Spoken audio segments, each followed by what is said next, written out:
Oddly, I was in the deserts near the Grand Canyon in North America with the Hopi Indian tribe when I learned about the significance of the rainforest issue.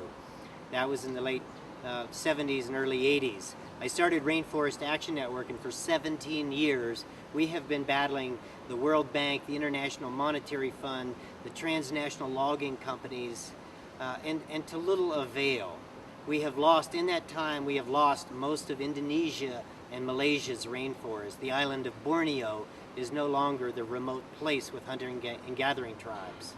Now China is importing the last remnants of the tropical hardwoods from Southeast Asian rainforests.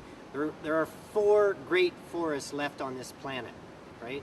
You got the mighty Amazon, you got Central and West Africa, you got British Columbia leading up into Alaska, and you've got Siberia. Siberia is 22% of the world's remaining forests.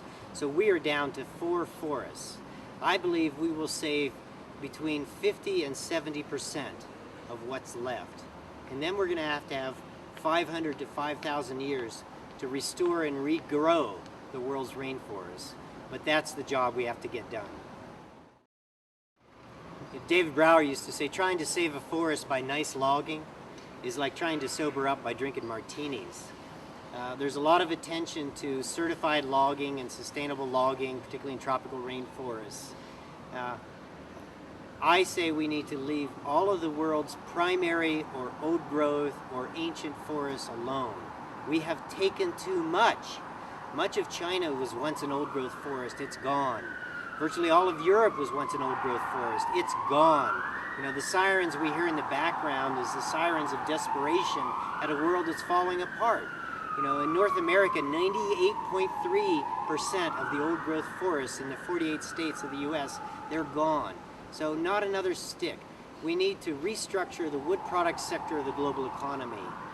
And in terms of providing the lumber and building materials for 6 billion people going to 8 billion, going perhaps to 10 billion, in terms of the paper needs that we have, we're technologically clever. We can do that without destroying the old growth forests. Again, that's the task at hand, and that's what we have to get done. You know, 60% of the paper in China was made from non-timber products like rice straw. There are a lot of agricultural residues and agricultural plants like kanaf and industrial hemp that are fantastic building materials and paper-making materials. This is jobs and economic development. There's a tremendous amount of economic growth that we can have by solving the world's environmental problems. You know, this can create the social equity that human rights groups want and need. This can create the kind of livelihood indigenous peoples around the planet need. We can be clever, but not if we allow the oil companies of the world and the other transnational corporations to run the world through the G8 or even a subset of the G77. We have to take back democracy if we're going to orchestrate these solutions. When we look around the world and we see the degree of deforestation, we see the climate change, we feel in our gut level the weather patterns change, and we realize we're the last generation on Earth that's going to have a chance to save the rainforest, to orchestrate the paradigm shift to ecologically sustainable development that is socially just.